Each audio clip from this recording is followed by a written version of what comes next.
안녕하십니까?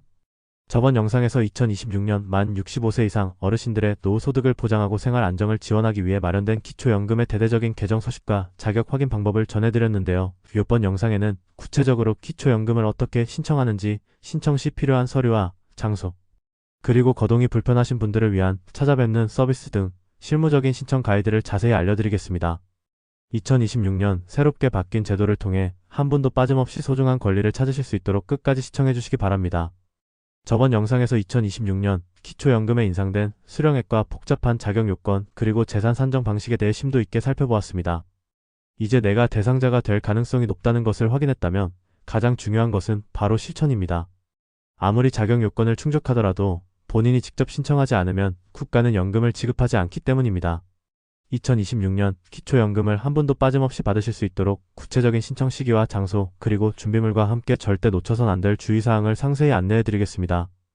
먼저 기초연금 신청은 언제 해야 할까요? 기초연금은 만 65세가 되는 어르신이라면 본인의 생일이 속한 달의 한 달 전부터 신청이 가능합니다.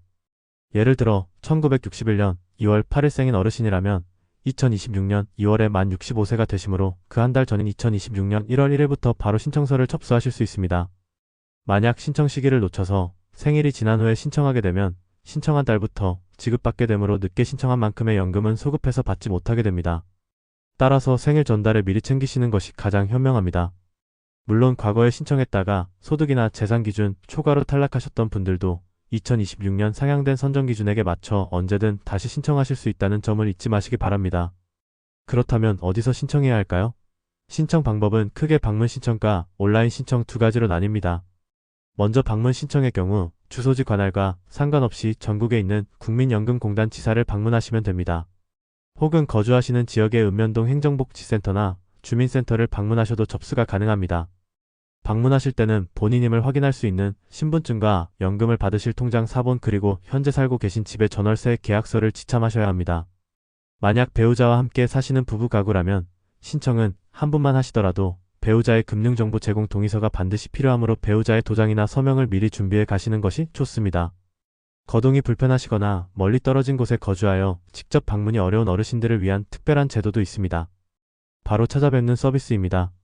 국민연금공단 지사나 고객센터인 1355번으로 전화하시거나 모바일 앱인 내 곁에 국민연금을 통해 신청하시면 공단 직원이 직접 어르신의 댁으로 찾아가서 기초연금 신청서 작성을 도와드립니다. 생업에 종사하시느라 시간을 내기 어려운 분들도 이 서비스를 활용하시면 편리하게 권리를 찾으실 수 있습니다.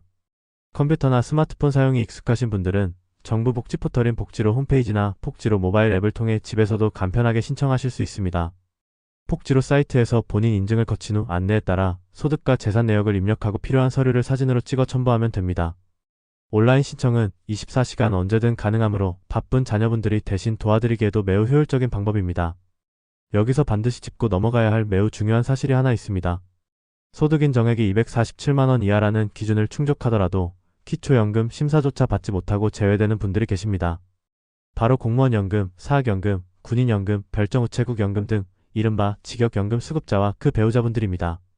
직역연금은 제도 설계 당시부터 국민연금과 별도로 운영되며 소득 보장 수준이 상대적으로 높게 설정되어 있어 기초연금 대상에서 원칙적으로 제외됩니다. 특히 본인은 연금을 받지 않더라도 배우자가 이러한 직역연금을 받고 있다면 부부 단위로 판단하는 가구 기준에 따라 기초연금을 받으실 수 없습니다. 이는 현재 받는 연금액에 많고 적음과 상관없이 연금의 종류가 무엇이냐에 따라 결정되는 법적 규정이므로 신청 전 꼭 확인이 필요합니다. 기초연금 신청이 완료되면 지자체에서는 사회보장정보 시스템을 통해 어르신의 소득과 재산을 엄격하게 조사합니다. 국세청의 소득자료, 국토교통부의 부동산 자료, 금융기관의 예적금 내역 등이 모두 조회됩니다. 이 과정에서 서류상 드러나지 않는 부분이나 추가 확인이 필요한 경우 공단 직원이 직접 거주지를 방문하여 현장 조사를 실시하기도 합니다. 심사 기간은 보통 한 달에서 길게는 2달 정도 소요되며 결과는 우편이나 문자 메시지로 통지됩니다. 일단 기초연금 수급자로 결정되어 연금을 받기 시작하셨다면 이후에 발생하는 신상 변화에 대해서도 철저히 신고하셔야 합니다. 결혼이나 이혼을 하셨을 때, 본인이나 배우자가 사망했을 때, 혹은 60일 이상 해외에 체류하거나 주소가 변경되었을 때는 그 사유가 발생한 날로부터 30일 이내에 반드시 신고해야 합니다. 만약 근로소득이 크게 변동되거나 사업자 등록을 하는 등 소득 재산 상태에 중요한 변화가 생겼음에도 이를 신고하지 않고 연금을 계속 받으시면 나중에 부정수급으로 간주하여 이미 받은 연금을 환수당하고 불이익을 받으실 수 있습니다. 마지막으로 어르신들의 불안한 심리를 악용하는 보이스피싱과 사기 범죄에 주의하시길 당부드립니다. 국민연금공단이나 지자체 공무원은 기초연금 업무를 수행하면서 절대 금품을 요구하거나 불필요한 개인정보를 전화로 묻지 않습니다. 만약 공무원을 사칭하여 수수료를 내야 한다거나 계좌 비밀번호를 요구하는 전화를 받으신다면 즉시 끊으시고 경찰서에 신고하시기 바랍니다. 기초연금의 신청 시기와 방법 그리고 제외 대상에 대해 알아보았습니다. 기초연금은 어르신들이 지난 세월 국가 발전을 위해 헌신하신 노고에 대한 보답이자 든든한 노후의 동반자입니다. 기초연금을 받으시는 분들이 가장 궁금해하시는 질문들을 모아 시원하게 답변해 드리는 Q&A 시간을 가져보겠습니다. 자녀의 재산이 부모님의 연금에 영향을 주는지, 그리고 국민연금을 추납하면 기초연금이 깎이는지 등 실질적인 궁금증들을 모두 해결해 드리겠습니다. 끝까지 함께 해주시기 바랍니다. 기초연금의 신청 시기와 장소, 그리고 제외 대상에 대해 상세히 알아보았습니다. 어르신들이 기초연금을 준비하시면서 가장 궁금해하시는 질문들만 쏙쏙 뽑아 시원하게 해결해드리는 무엇이든 물어보세요. Q&A 시간을 준비했습니다. 특히 자녀의 재산이나 국민연금과의 관계 등 오해가 많은 부분을 집중적으로 다루어 보겠습니다. 첫 번째 질문입니다. 우리 아들이 돈을 아주 잘 벌고 집도 좋은데 이런 자녀의 재산이 부모인 제 기초연금 수급에 영향을 주나요? 결론부터 말씀드리면 전혀 영향을 주지 않습니다. 기초연금은 오직 신청자 본인과 배우자의 소득 및 재산만을 평가 대상으로 삼기 때문입니다. 과거에는 자녀가 부양 의무자라고 해서 자녀의 소득이나 재산을 따졌던 시절이 있었지만 이제는 자녀와 함께 거주하고 있더라도 자녀 명의의 재산이나 월급은 부모님의 기초연금 산정에 전혀 반영되지 않습니다. 따라서 자녀가 아무리 부자라 하더라도 어르신 내외분의 소득 인정액이 기준치 이하인 247만원 혹은 395만 2천원 이하라면 당당하게 기초연금을 받으실 수 있습니다. 두 번째로 많이 묻는 질문입니다. 국민연금을 오래 부어서 많이 받고 있는데 그러면 기초연금이 깎인다는 게 사실인가요? 네, 안타깝게도 일부 감액될 수 있는 것은 사실입니다.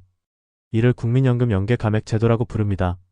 2026년 기준으로 국민연금 수령액이 기초연금 기준 연금액의 150%인 약 52만 4,550원을 초과하면 기초연금이 일부 깎일 수 있습니다. 하지만 여기서 중요한 점은 아무리 많이 깎여도 기초연금액의 50%까지는 보장된다는 것입니다. 또한 국민연금을 받는 것이 기초연금을 아예 안 받는 것보다 전체적인 노후 소득 면에서는 무조건 유리합니다. 따라서 연금이 깎일까봐 걱정되어 신청을 포기하시는 일은 절대 없어야 합니다. 세 번째 질문은 가구 유형에 대한 것입니다. 남편과 사별하고 현재 아들 내 가족과 함께 살고 있는데 저는 부부 가구인가요? 단독 가구인가요? 이 경우 어르신은 단독 가구에 해당합니다. 기초연금에서 가구 유형을 나누는 기준은 주민등록상에 누구와 사느냐가 아니라 법적으로 배우자가 있느냐 없느냐이기 때문입니다. 자녀와 함께 살더라도 법적으로 배우자가 계시지 않다면 단독 가구로 분류되어 247만원의 소득 인정액 기준을 적용받습니다. 반대로 배우자와 주소지가 달라도 법적인 혼인 상태라면 무조건 부부가구로 신청하셔야 하며 두 분의 재산을 합산하여 심사합니다. 네 번째 질문입니다. 저는 만 65세가 넘었는데 제 아내는 아직 60세입니다. 이럴 때도 부부가구로 신청해야 하나요? 네, 맞습니다. 배우자의 나이와 상관없이 배우자가 있다면 무조건 부부가구입니다. 비록 아내분이 아직 연금을 받을 나이가 되지 않았더라도 아내분이 가진 재산과 소득은 모두 남편분의 기초연금 심사 과정에 포함됩니다. 다만 기초연금액은 한 분 것만 지급되는데 다른 감액 사유가 없다면 단독가구와 동일한 약 34만 9,700원을 받으시게 됩니다. 나중에 아내분까지 만 65세가 되어 두 분 모두 기초연금을 받게 되면 그때부터는 부부 감액 20%가 적용된 금액을 각자 받게 되십니다. 다섯 번째 질문은 부채에 관한 것입니다. 친구에게 빌린 돈이 좀 있는데 이것도 재산에서 빼주나요? 아쉽지만 개인 간의 채무는 부채로 인정되지 않습니다. 기초연금 산정 시 재산에서 차감해주는 부채는 은행이나 공공기관에서 빌린 대출금 혹은 임대보증금 등 객관적으로 증빙이 가능한 공적 자료상의 부채뿐입니다. 따라서 지인이나 친척에게 빌린 사채는 재산 계산 시 차감 혜택을 받으실 수 없다는 점을 유의하셔야 합니다. 여섯 번째 질문입니다. 제가 3000cc가 넘는 대형차를 가지고 있는데 무조건 탈락인가요? 과거에는 그랬지만 2026년 현재는 배기량 제한이 폐지되었습니다. 이제는 배기량이 얼마냐 보다는 그 자동차의 현재 가격인 차량 가액이 중요합니다. 차량 가격이 4천만원 이상인 고급 자동차라면 차량 가격 전체가 월 소득으로 잡혀 탈락할 가능성이 매우 높지만 차량 가격이 4천만원 미만이라면 일반 재산으로 분류되어 다른 재산과 합산해서 계산하게 됩니다. 특히 차를 산 지 10년이 넘었거나 생업용으로 사용하는 차량이라면 재산 산정에서 제외되거나 일반 재산으로 낮은 환산율을 적용받으므로 대형차라고 해서 무조건 포기하실 필요는 없습니다. 7번째 질문입니다. 작년에 신청했다가 떨어졌는데 올해 또 신청해도 되나요? 네, 당연히 다시 신청하셔야 합니다. 기초연금 선정기준액은 매년 어르신들의 소득과 재산 수준을 반영하여 인상됩니다. 2026년에는 단독가구 기준 247만원으로 작년보다 19만원이나 높아졌습니다. 즉 작년에는 아슬아슬하게 기준을 초과해서 탈락하셨던 분들도 올해 상향된 기준에 따르면 수급 대상자가 될 가능성이 매우 큽니다. 국가에서도 한번 탈락했던 분들에게 기준이 바뀌면 다시 신청해보라고 안내를 드리고 있으니 적극적으로 다시 문을 두드려 보시기 바랍니다. 마지막 8번째 질문입니다. 실질적으로는 이혼 상태인데 서류상으로는 부부입니다.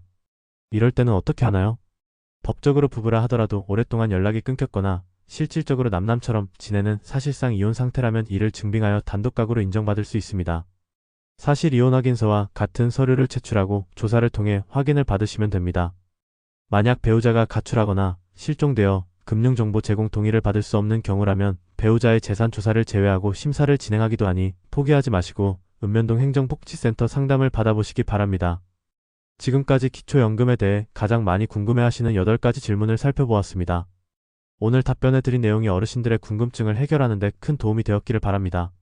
기초연금과 관련하여 자주 발생하는 실수들과 부정수급 주의사항 그리고 든든한 노후를 위한 기초연금 활용 팁을 정리하며 전체 내용을 마무리하도록 하겠습니다. 좋아요, 구독 눌러주세요. 큰 힘이 됩니다.